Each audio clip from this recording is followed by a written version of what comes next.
Part 2 and final of session 69. Let's talk here about the perspective of the creator. Let's begin.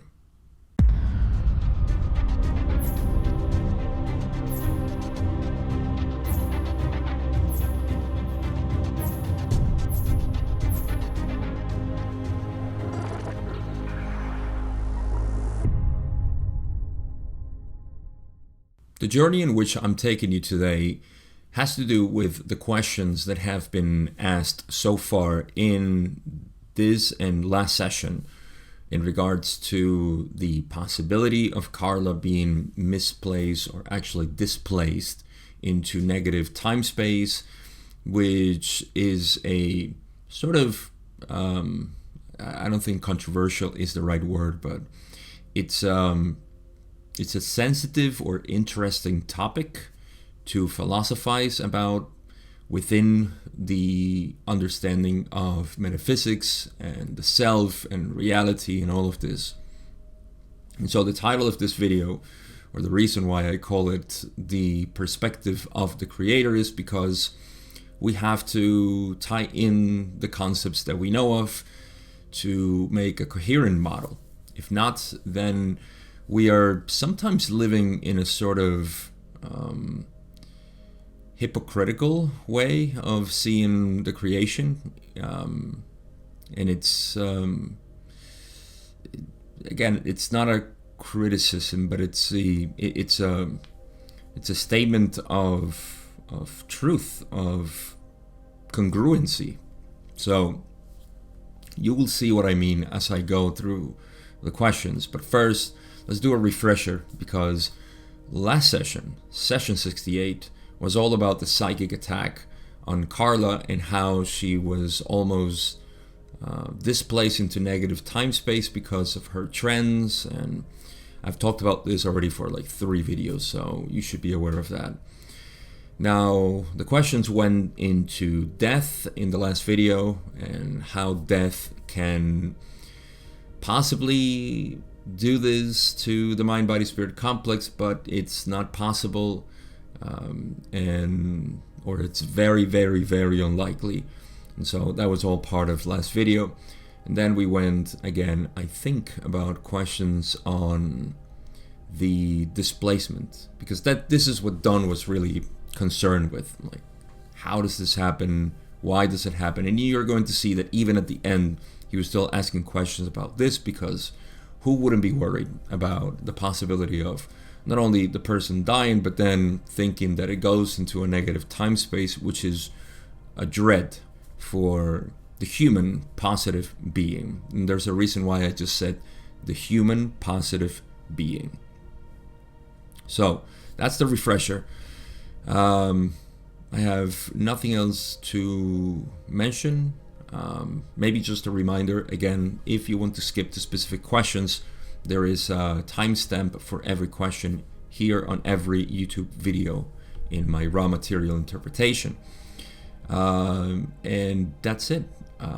Let's go. Let's start with the first question that I have, which is question 12, which is where we left last video.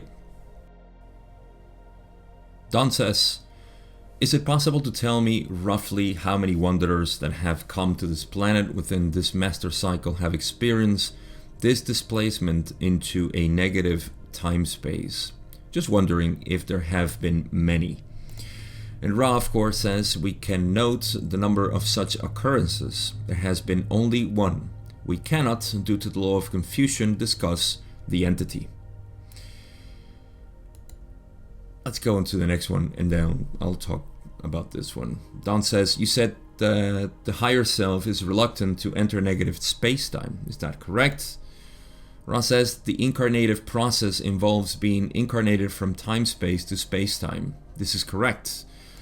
Now, just to cover up a little bit,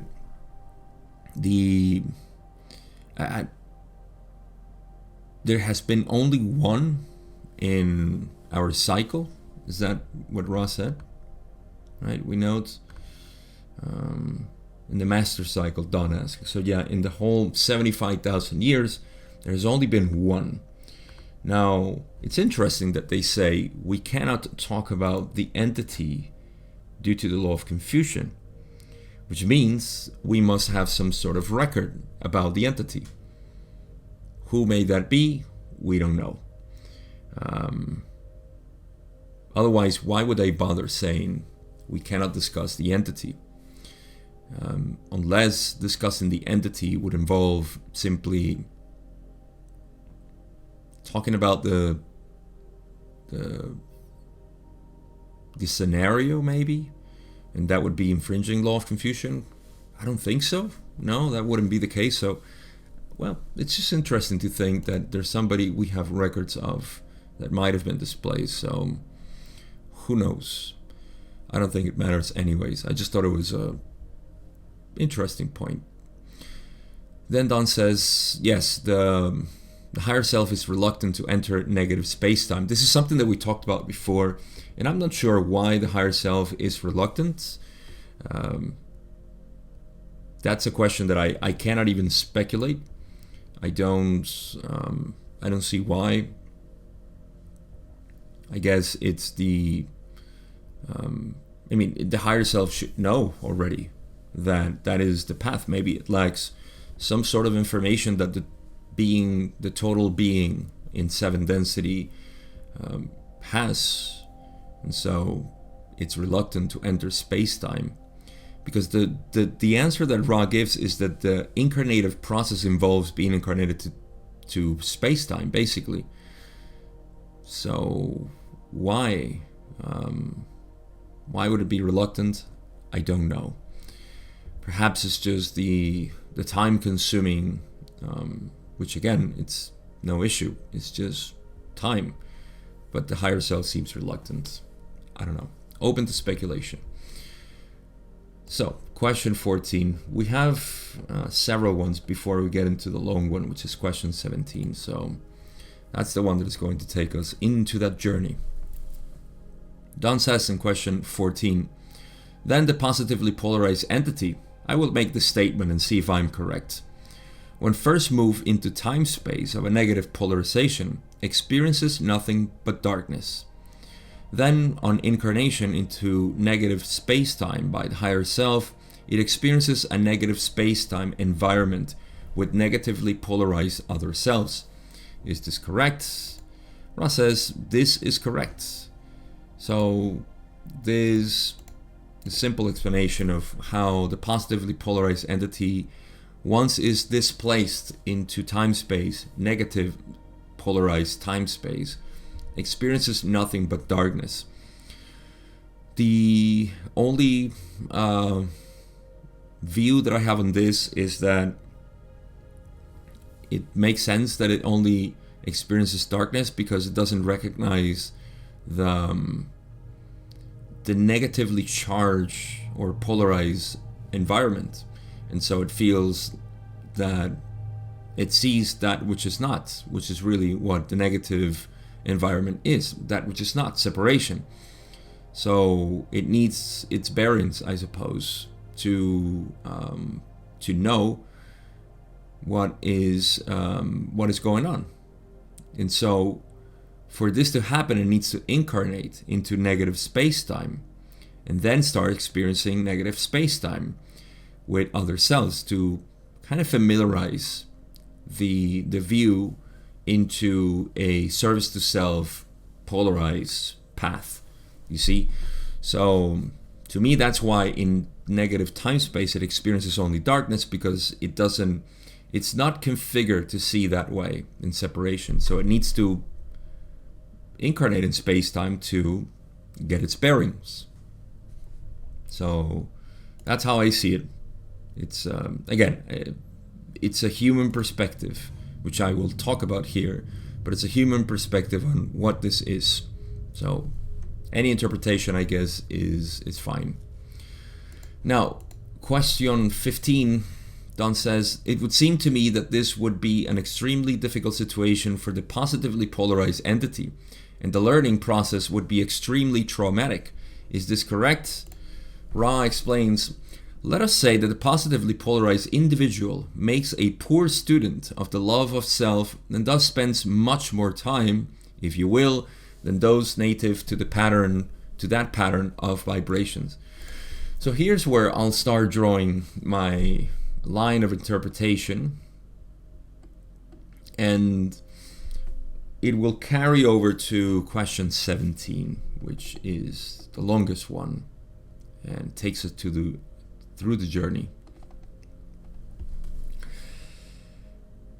Let us state that even for us here as humans, we can understand that depending on our perspective, we're going to see things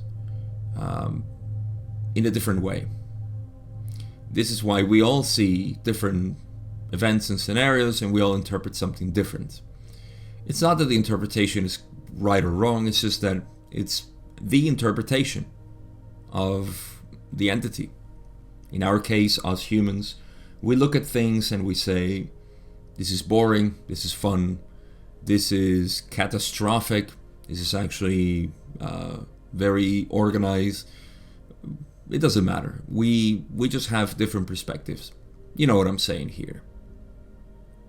Now, the more we see things as humans, because any interpretation that we have, it's always as humans, right? We have only a frame of reference that is the human experience.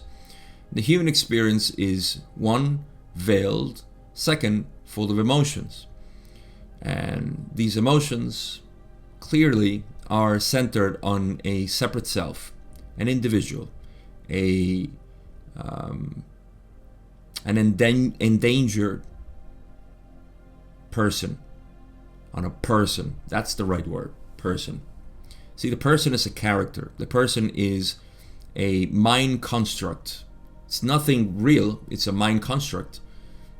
Just like me saying an elephant dressed as a clown flying through space.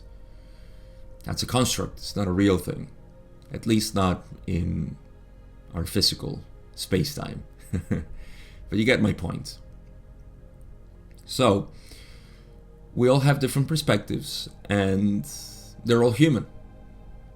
But what happens when there is no more human? What is the perspective?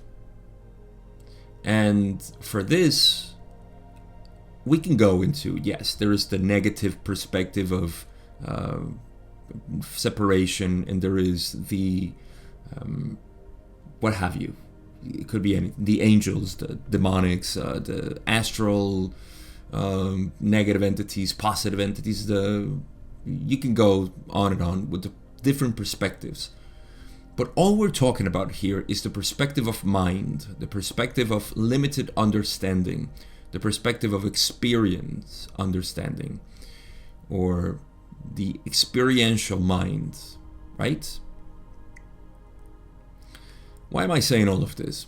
Because there's only one perspective that we can talk about and say, yes, it's true. That one is present in all experiences. That perspective is the perspective of the Creator. Now, what is this perspective of the Creator? We know that it must be absolute. It must be present always. It must be not relative. It must always be there. The only thing we know about this, and funny enough, is what all our ascended masters, enlightened teachers, and so on have pointed out. And guess what? Ra also points it out. It's awareness. It's consciousness. So this is the perspective of the Creator. Now, if we go to the perspective of the Creator and not the human perspective, because that's a limited one, just like any other perspective is, then we can see that things simply are, no matter what it is. Yes? Now, yes, we can go through the mind and say, this displacement of a positively polarized entity into negative is bad. That's drama, okay? That's the drama of the mind. It's a limited perspective. The infinite consciousness does not care what happens to its characters, to its persons, to its mind, body, spirit complexes. It doesn't care. One, because it has no purpose. It has no agenda. It has no intention of becoming something specific. It wants to explore itself in all possible aspects. Now, this is key to understand what is happening here, because it is your choice, really, to see if we should see the cosmic unfolding of experience as dramatic and within the character, or as the actor. Dramatic still, but as the actor, or as the audience, you may say. Because the actor is actually part of the play. The audience is not. And the character is not even existent, you see?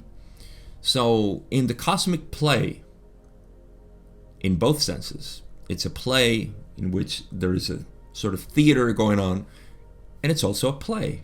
It's a playing of the creator. We can also go to the perspective of the creator.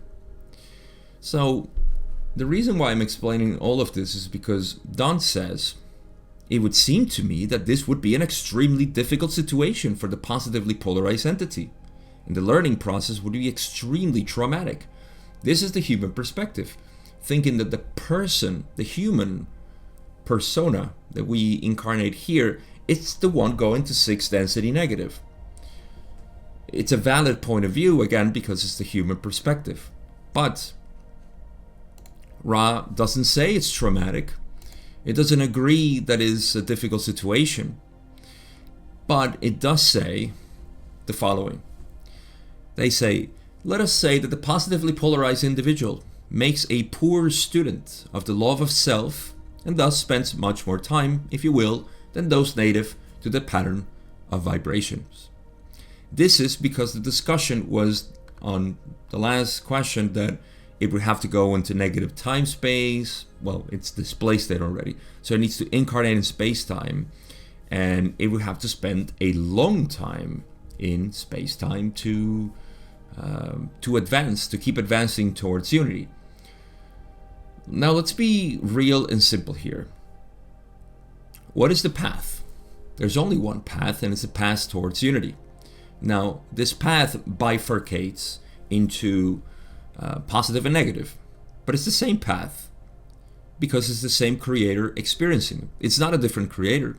It's not the negative creator against the positive one, although it plays to that through the densities, but it's the same creator. So as it moves on, it gathers experience. In this weaving of the negative and the positive, this braided weaving of positive and negative, it encounters itself over and over again. This is one of those situations. Now, if you take the personality out of the mind-body-spirit complex, and this is what I'm trying to suggest here, if you take the personality, there is no person there suffering. You see, there's only healing, which is only, what is the raw materials interpretation of healing? It is correcting imbalances. Correcting imbalances is not a traumatic thing. It's just a lengthy process. So again, I don't wish to bring a mechanical view of this, but sometimes it's actually helpful because we can see that it's not that we're mechanical. We are a developing. It's almost like, look, I love the fractal perspective of the mind because the fractal seems organic. It's not mechanical, yet it moves into specific patterns, and it needs to have a sort of mechanical or mathematical plotting of the numbers for you to be able to see patterns. You see, if it wasn't for the mathematical beauty of the fractal, a few people actually know this, but if it wasn't for the mathematical beauty, which is just an inherent value, nobody created it, it's just there in nature, in the nature of mathematics, then you can see that it's sort of organic and it seems to have a life. You can get fascinated by this view of the organic fractal. And what makes us think that the mind does not correspond to this view. I actually have an affinity for looking at the mind as a fractal experience, and this is including time and space. I have a whole beautiful explanation of this, which I haven't actually teach or taught yet, but I might do so soon in my Spanish audience. So, in any case, I'm derailing too much. The point is that if we can see that the mind-body-spirit complex does not have a personality, although it has a configuration in which the creator experiences a personality. You see the difference here? There is no persona. There is nobody there. It's only the creator. When you see this, you can understand why Ra, as opposed to saying, yes, it is difficult, you are correct, this is a correct assumption, or whatever, they just say, let us say that the positively polarized individual makes a poor student of the love of self. The configuration of the fractal mind here is completely lost. It doesn't understand anything. You see, so the experience of the creator through this fractal of the mind, completely organized in a positive sense, looking at negativity, is lost.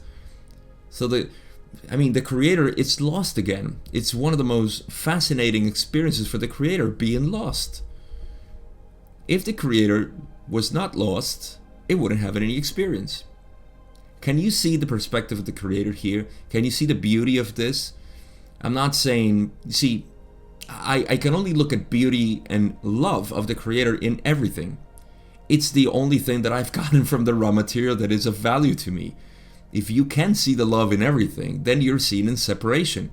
And sure enough, people who look at this and say, oh, it's a terrible thing, that should not happen, that is a thought of fear and separation. I'm sorry. I know that a lot of people actually look at this as something traumatic, like Don says, and I understand it. It's a human perspective. But to me, it's not real. It's not true. The only truth is that the creator is experiencing itself through the infinite or potential infinite fractals, which I call minds. These fractals, or mind-body-spirit complex, actually. I have a whole beautiful model of this that I enjoy so much. But yeah, it's your choice, actually. I'm not saying please don't take my words for as a sort of, I don't know, just use your discernment. But you actually have the choice of looking at this through the human perspective, the emotional self, or through the eye of the creator, which is completely non-polarized. It has no preference. You see, we still have this stigma that the creator is this being that doesn't want negativity. This is an obsolete view. The creator is negativity. The creator is both. In a universe so polarized, it must be both. Otherwise, we're segmented. Once again, the creator, and that is a process of the mind, not of consciousness. So, this is a beautiful introduction to what I'm going to talk about next in question 17. So, stick for that, please. Let's go into question 16, where Don confuses himself and says, actually starts to say something and then finishes with something else. He says, is there no process or way by which the entity, once misplaced and ... I am assuming this misplacement must be a function of his free will in some way. Is this correct? Ra says this is absolutely correct. Once again,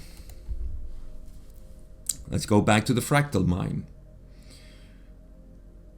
The creator, which is the only moving force that exists in the universe. There's nothing else. If you say there's something else, that's okay. That's part of your mind saying, yes, there is division. When you see the creator moving in everything, there is no separation. There's only unity. Even within third density perspective, we can see this. We can intuit this. We can see that it's only the creator playing with itself. This is to be awakened. This is to be lucid in the dream. you're awakened within the dream and you see the Creator everywhere. It's the only moving force. So, with this in mind, you see that the free will of the Creator through this fractalized mind, which again, the Creator is lost in each and one of us. The Creator doesn't know itself. It's lost. So each and every one of us is a window of obscurity across all different densities and subdensities and the whole shenanigans of the Creator, of the creation. The Creator gets lost through these windows. These windows are akin to my metaphor of the fractal. The mind is a fractal and it moves.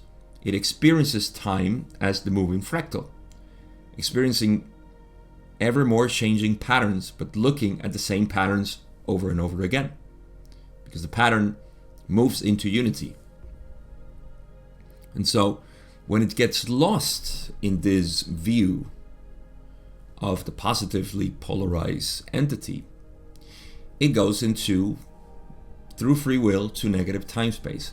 So it is a function of the free will of the Creator through the fractal, through the window, through the stained glass of the mind-body-spirit complex in which it's experiencing itself. So that's what Don asked actually at the end. But at the beginning, I think he wanted to ask if there was no other way in which the entity could be retrieved, right? Because he says, is there no process or way by which the entity, once misplaced, and I think he wanted to say, is there no process or other way in which the entity can be retrieved? Does it have to go through negative time space? This is where, again, I think it's, from one point of view, and this is, again, the mind being emotional, you can say that the Creator will experience a lot of confusion. Yes, but who cares? It's the same Creator. Nothing ever happens to the Creator, just like nothing ever happens to you in your imagination.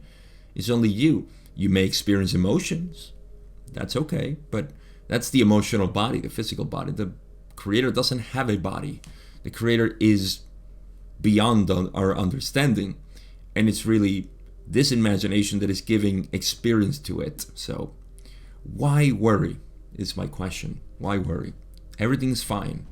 And Ra keeps saying there are no mistakes, and they will say it again. So let's get into the real question of this session, or the heavy question of this session. Question 17. Don says, now, this is a point that I find quite confusing to me.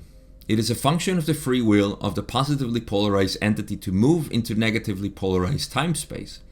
However, it is also a function of his lack of understanding of what he is doing. I am sure if the entity had full understanding of what he was doing, that he would not do it. It is a function of his negatively polarized other self creating a situation by which he is, shall I say, lured to that configuration. What is the principle with respect to the first distortion that allows this to occur, since we have two portions of the Creator, each of equal value or equal potential, shall I say, but oppositely polarized, and we have the situation resulting? Could you tell me the philosophical principle behind this particular act? So, once again, Don is asking about this whole process and why does it happen, or what's the philosophical principle behind it? Ross says, there are two important points in this regard. Firstly, we may note the situation wherein an entity gets a roadmap which is poorly marked and, in fact, is quite incorrect. The entity sets out to its destination. It wishes only to reach the point of destination, but, becoming confused by the faulty authority and not knowing the territory through which it drives, it becomes hopelessly lost. Now notice that Ra is not adding any sort of emotions to this. It's not saying that something may be traumatic or any of the other extrapolations that we make from our human perspective, as I explained before. Now, at this point, I want to make a disclaimer, or actually a caveat. Please read my words and Ron's words from your own discernment and your own perspective. Don't be lured, as it were, by me, okay, and my point of view. I'm only providing you my perspective, and is this perspective that there is only the Creator. The experiences, yes, we can discuss those from our own perspective, of human perspective, but the one perspective, it's not even neutral, although that's the closest word we can have, but it's a very impartial, maybe. It's a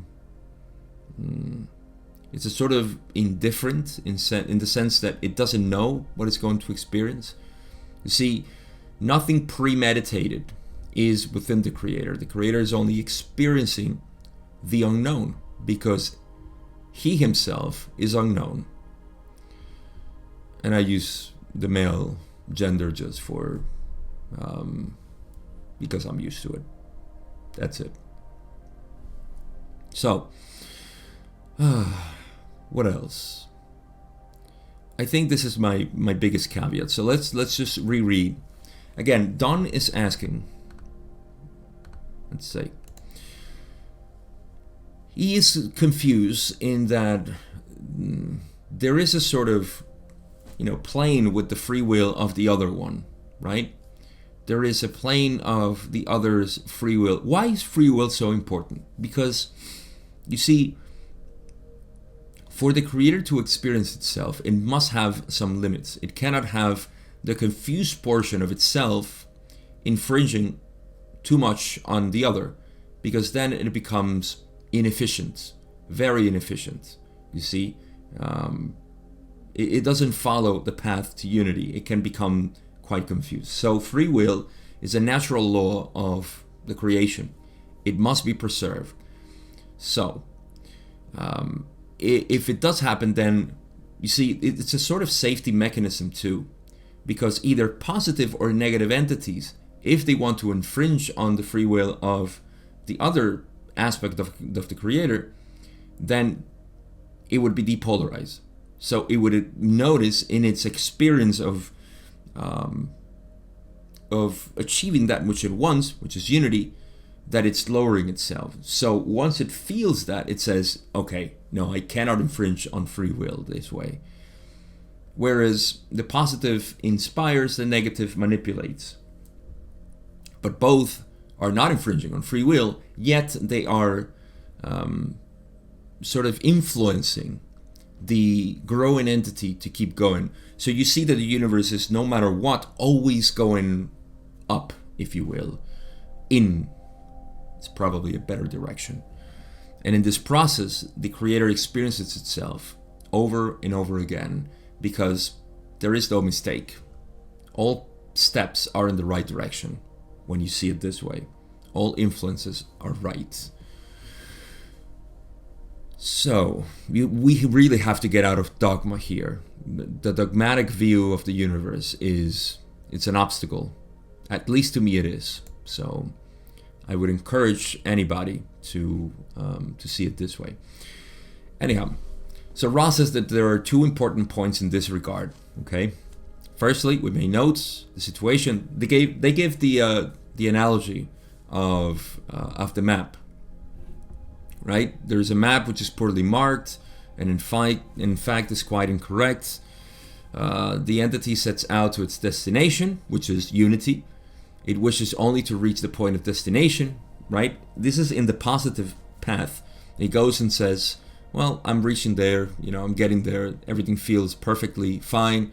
And suddenly it finds itself into negative time space. Now, of course, it got confused.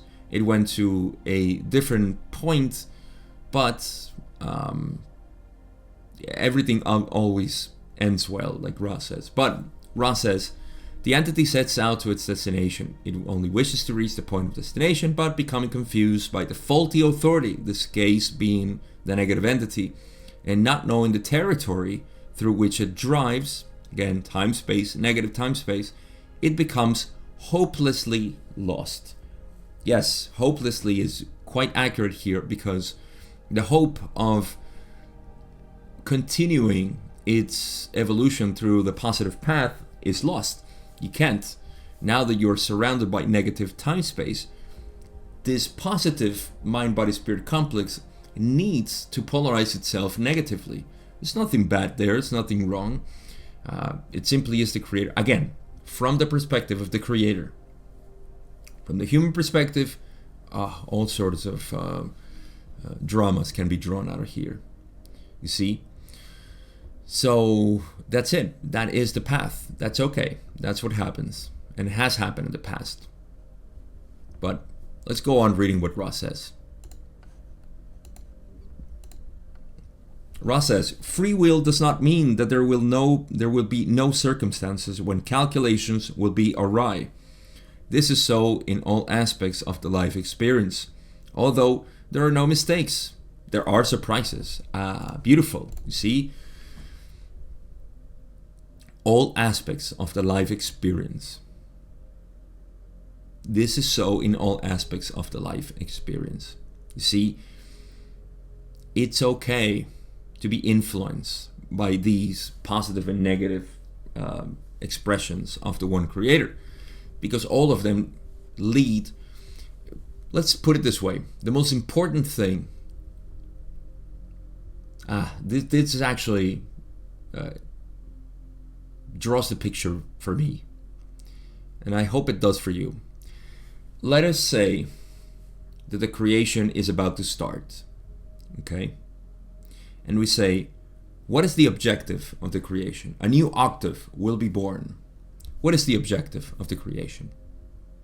Well, you may say, the objective of the creation is, once is fragmented, to be unified again. Okay, that is true. That is the ultimate goal of the creation. Because once infinity becomes fragmented into apparent separate pieces, yes, you can say that the objective is to go back into it. So the question is, what was the purpose? Why would it do that? Why would infinity fragment itself? Now, this is key, because we're talking about our source, who we are, why we do this. Unless you are invested in the mind, the separate self, who sees things as, I must save myself, I must become something. No, when you look at the perspective from the creator and you say, what is the purpose of the creation? The objective is, yes, to become one again. But if I am one, why would I want to become one again? Why would I fragment myself? The purpose is experience. It is the only thing that matters. It's experience. So if you can see that the purpose of the creation is experience and not some sort of development into something, the creator wants to become Orion Group. The creator wants to become Buddha, or the creator wants to become any concept that you want to throw in. No, it's nonsense. The creator doesn't want to do anything. It wants to experience itself lost and confused in its own being. You see, children do this. They get lost. They act. Sometimes they even incarnate something else. You can see them.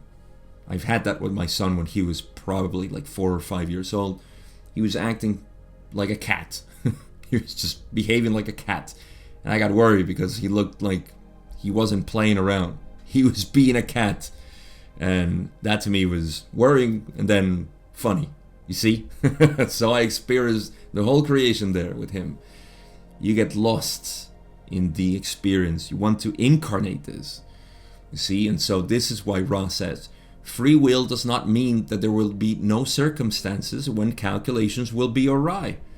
Yes, the experience of the creator going through all these patterns Well, the calculation is what? To go to unity, but it'll go awry. Hooray! It went awry. It's like when you go on vacation and you get lost. That's the best part of the whole story. Not being in the resort and being comfortable and safe and all of this. No, you got lost. You got lost in the town, and whatever happened, met people help you, and so on. All of this, that's the experience that we all remember. So this is all in all aspects of the life experience. Don't we know that? Although there are no mistakes, there are surprises. You see, look at the words being used here. There are no mistakes. Forget about mistakes. That doesn't happen. All steps are in the right direction. However, there are surprises, and who doesn't like surprises?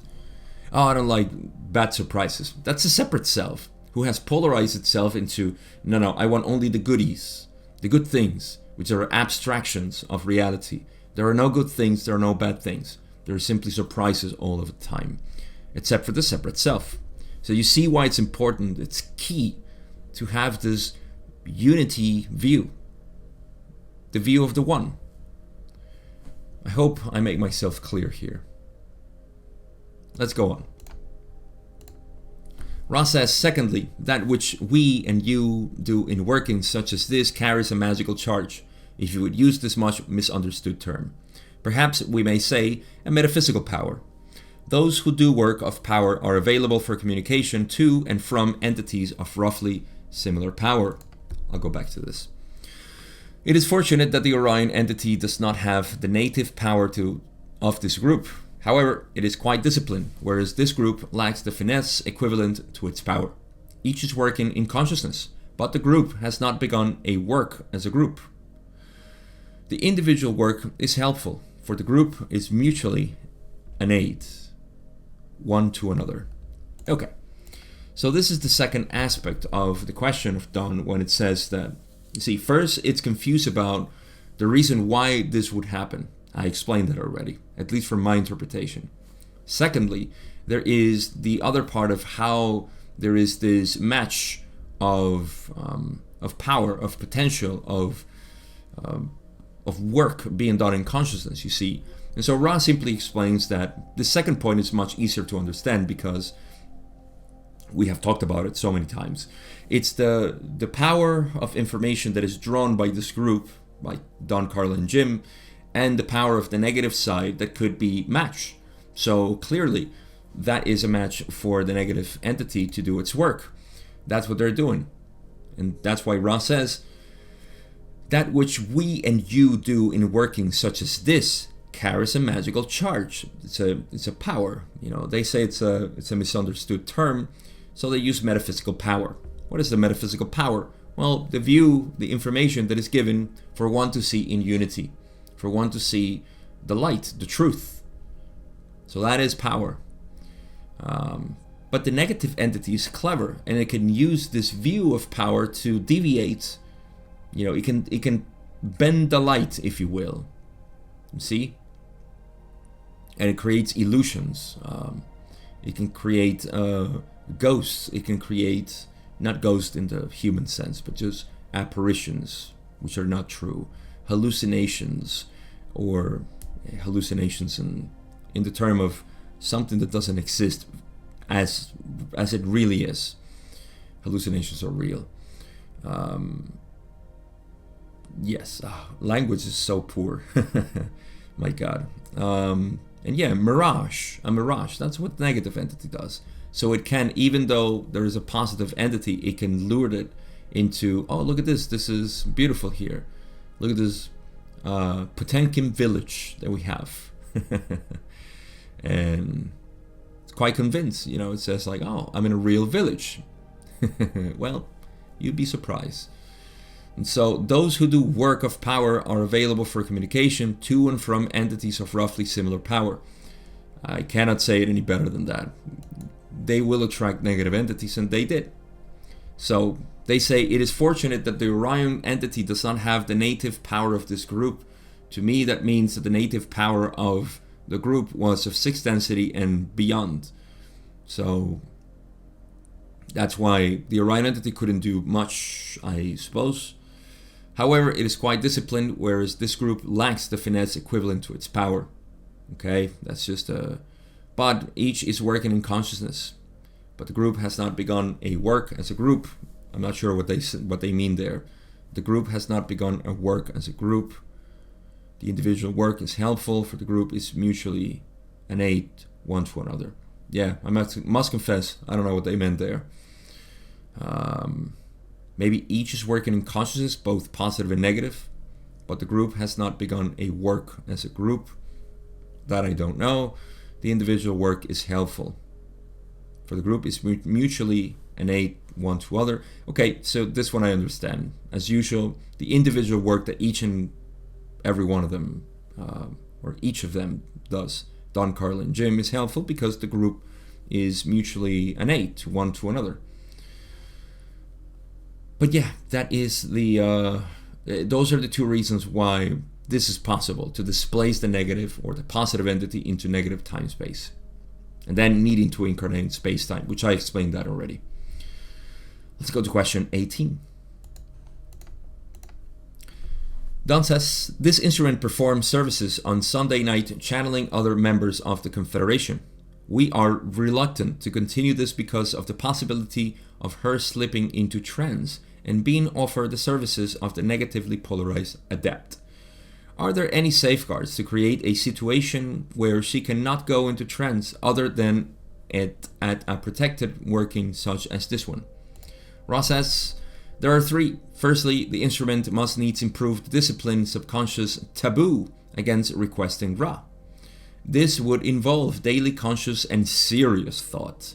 The second safeguard is the refraining from the opening of the instrument to questions and answers for the present. The third is quite gross in its appearance, but suffices to keep the instrument in its physical complex. The hand may be held. Okay, so Don's question is, he's worried, obviously and understandably, about Carla. What will happen to Carla if she goes into trance again? Can we do something to prevent that happening? Now, Ra explains, yes, three things. The first is that yes, you see, first, discipline your subconscious taboo against requesting Ra.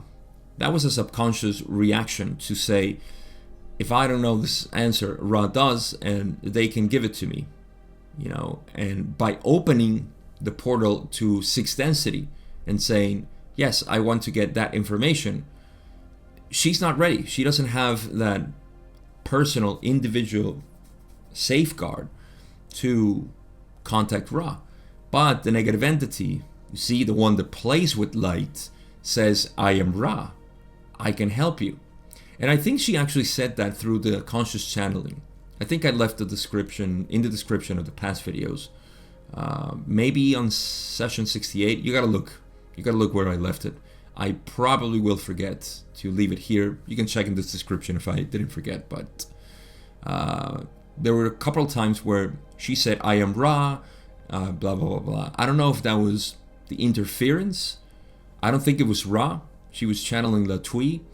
She would have said, I am Latui. So there was a sort of issue there, you see.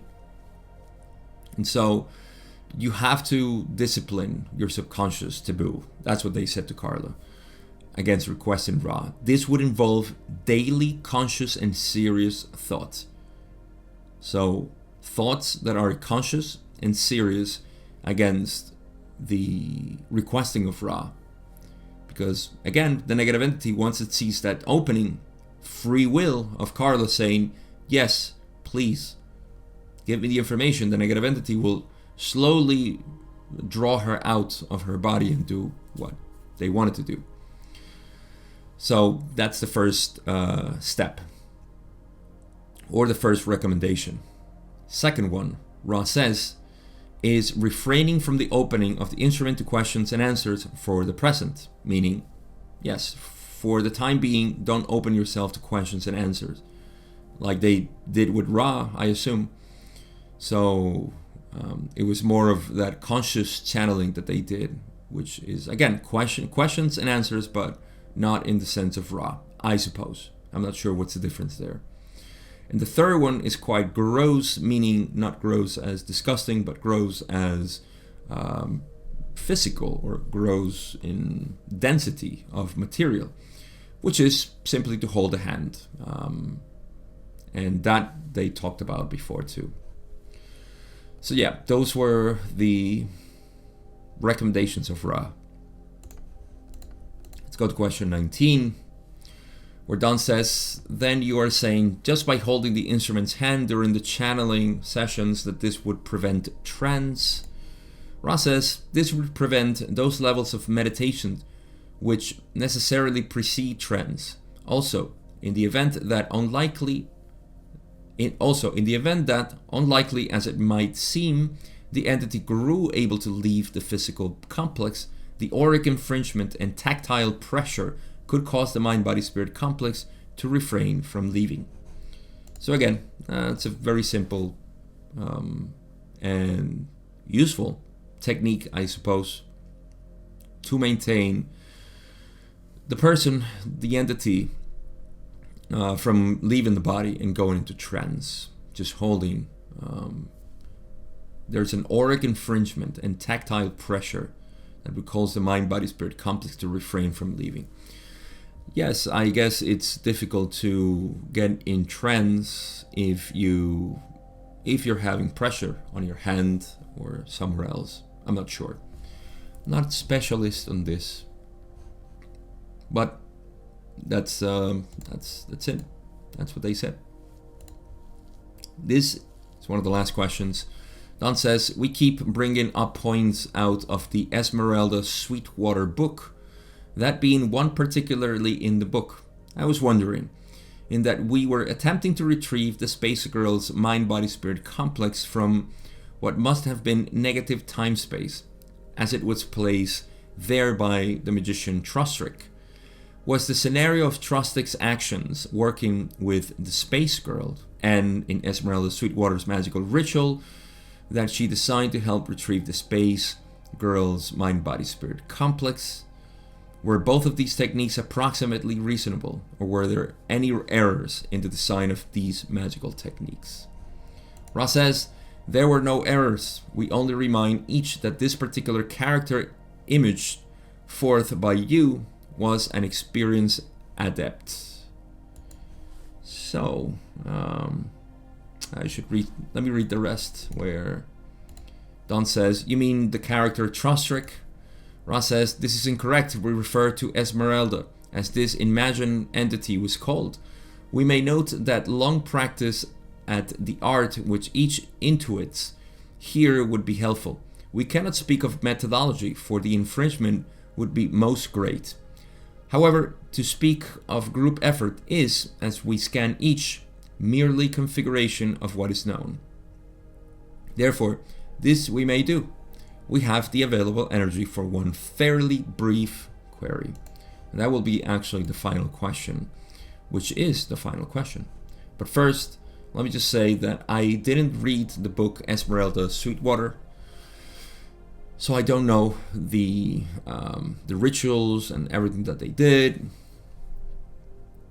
I can't add much to this because Don is asking something very specific about the scenario of what happened and how they retrieved the Space Girl's complex and all of this. So I'm not sure. I can't really talk about this. The only thing I can mention is, which is more real than the characters, of course, is that the adept was Esmeralda. In this case, I suppose that was Carla in this real life analogy. It wasn't Trostrick. So, yeah. To speak of group effort, okay, so they refer to that. We may note that long practice at the art which each intuits here would be helpful. So practice at whatever Don, Carla, and Jim like to do. They were recommending that, basically. We cannot speak of methodology. Obviously, that would be infringing on free will. However, to speak of group effort is merely confirmation of what is known, which is, well, let's do a group effort here. That's what they're saying. working on what each intuits to be best. Grow, accept yourself, be the creator. That would definitely empower the three and each and one of you, of course. Therefore, this we may do, and we go to the last question. It was actually a rather short video. I'm glad for that. Question 22, Don says, there are many techniques and ways of practicing so-called white magical arts. Are rituals designed by a particular group for their own particular use just as good, or possibly better, than those that have been practiced by groups such as the Order of the Golden Dawn and other magical groups? Don was very much into white magical rituals and all of this stuff. So Ra says, I am Ra. Although we are unable to speak with precision on this query, we may note some gratification that the questionnaire has penetrated some of the gist of a formidable system of service and discipline. I am Ra. We may thank you again, my friends, for your conscientiousness. All is well. We leave you rejoicing in the power and the peace of one infinite creator. Go forth with joy. Adonai. And before I analyze this, or just comment on it, really, no analysis here, no deep analysis. First, I'm actually glad that I actually said conscientiousness. I've never read that word, at least not consciously. So I said it quite fluidly, if I may say so. Second, this is the only time that I have included the introduction of Ra. That would be question 0, or yeah, let's call it question 0, and question 22. Isn't that interesting? Third, and more interesting, the tarot is looming in the next sessions. And what has to do with 0 and 22 in the tarot is a choice. The choice, the tarot card of the choice can be number 0 or 22. How about that? Even more interesting, this is session 69. And I know you have some naughty talks about number 69. Let's not talk about that. So, that is all for the session. Yes, I mentioned something here. Okay, the Don's fascination. I think this is a good point, yes. Don's fascination for using other rituals and so on. I've also talked about this mainly because I'm not, people teach me, and I've done it in the past, I've moved Qigong. I actually like Qigong a lot. But it just, as part of my routine, it was just like, meh, okay, it's nice, I just don't want to include it. Other rituals for meditation and opening ceremonies and things like that, somehow I'm not into ceremonies. But I do develop my own, let's call it, ritual before meditation, which is not something too flamboyant. It's actually just me sitting there, just simply sitting there. And, I have my own way of settling down into, if you can even call that a ritual, you see. Now, why am I mentioning my very simplistic and basic ritual for getting into meditation, which is all in the mind? I simply just sit there and I go through a process of settling down with my aspects, what I know about myself and my heart. I have my parents always at heart every time I go in meditation, and then just this love that I have for the creation. That's all I do. It's nothing crazy, trust me. But why am I mentioning this? Because Don is talking about Golden Dawn sort of magical stuff, and are those rituals powerful, or are our rituals more powerful? That's what Don says. Are rituals designed by a particular group for their own particular use just as good or possibly better than those that have been practiced by groups such as the Order of the Golden Dawn and other magical groups? I believe the reason I don't like practicing other rituals is because I feel that they have been used by different groups and people, and they have a sort of egregor, if you want to add a term to it. They have a sort of body already. It's not original. It does have a power, I'm sure, and you can call entities positive and negative, but I have no interest in calling entities. You see, my perspective of life is not calling entities. I am the one creator, so why would I want to call entities? I am grateful for their influence, inspirational, and even negative influence, because it makes me also see, I can actually have negative thoughts. Naughty thoughts too. 69 comes again. That's a joke, by the way. So, yeah, I'm actually grateful for that. And Ra, what do they say? They say, may we note some gratification that the questioner has penetrated some of the gist of a formidable system of service and discipline. That is your own personal ritual for doing things. Yes, you can use the Golden Dawn, you can use whatever, I forgot, the pentagram, what's a pentagram? I think it's the lesser pentagram thing. All of these things, you can use them. You can, how about you adapt them to yourself? Change the name of the archangels, put something more flashy. Put some of this new era names. Whatever, just play, please, just play. Don't take anything serious is what I'm saying. It's a hard shell to crack sometimes with our ideas that things must be serious, otherwise they have no substance, you see. But yeah, I think that's what Ra was happy about, because Don realized that they are as good or even better. Of course they're better, because you're putting your own essence. It's new, it's original. The universe loves new things. It will recycle things over and over again, because that's part of the creation. But when it's something new, it's like, yes, this is called the creation that it come out of something previous, or at least premeditated, is new. So always something new. All right, I see in my recorder here, actually no, this is not my recorder. This is my slides, which have been open for an hour, 11 minutes, and more than 11 seconds already. Synchronicities. The universe is talking to me, and I am talking to you about conclusions. The most formidable part, if I can steal a word from Ra, the most formidable aspect of my spiel today here was to give you the perspective of the creator. Again, this will always go against the mind, because the mind can only see in separation. The mind cannot see in unity. Otherwise, the mind would dissolve. And that is the point of the creation, for the mind to dissolve. And so that doesn't mean that because you have a mind, you cannot see from the eye of unity. The eye of unity is actually what sees through the mind. You see? Can you? Let me say that again.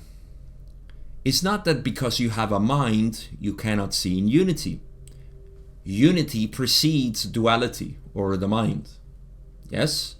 And so, if you have this recognition of yourself, which is just answering the question, who am I? Right? You go back to that feeling, that sensation. This is what I teach. This is all I care about teaching in my life. Everything else is just play. I'm playing with this raw material. I'm not teaching the raw material. See, but there's beauty there. Yes. And so, if you can see from the eye of unity, and guess what? You will not be able to see anything with fear, anger, rejection, all of these negative emotions that are only projected by the mind, not from unity. So my invitation to you is to keep fostering, nourishing, cultivating this eye of unity, which is you. It's all you are. And I cannot guarantee anything, because if I guarantee, your mind will say, Gabe promised this, so I must look for that. No, just go there, stay there, see what happens. See what happens. The only thing I can guarantee you is whatever happens is neither positive nor negative, it's neither good or bad. It's unpolarized, because that's the view of unity. And that's it. That's the end of this video. I had a lot of fun, actually, recording session 69. Not that I don't with others, but I don't know. I guess I just feel it right now, and I wanted to say it. That's it. I have nothing else to say, but thank you. There is in the description if you want to learn more about my views of non-duality and the direct path, which I love. If you're not familiar with the direct path, go listen to Rupert Spira. Is my indirect teacher of this philosophy, or this beautiful model of reality, which is not a model in and of itself. It's not a hypothesis. It's true. It's the truth. The truth. And again, nobody better than me to say that I don't want to say that something is true, but this is the truth. I'm not being dogmatic about it. It's because you can be scientific about it and actually say, well, yeah, we're working on the truth. The truth is that you are aware. Are you not aware? Well, that's the truth. Everybody is aware, right? So if we work from that understanding, what happens? What are the implications? Well, that's what I do in my course, The Direct Path. In the description, go check it out. It's a symbolic price. It's not expensive. It's only $55. So go check it out.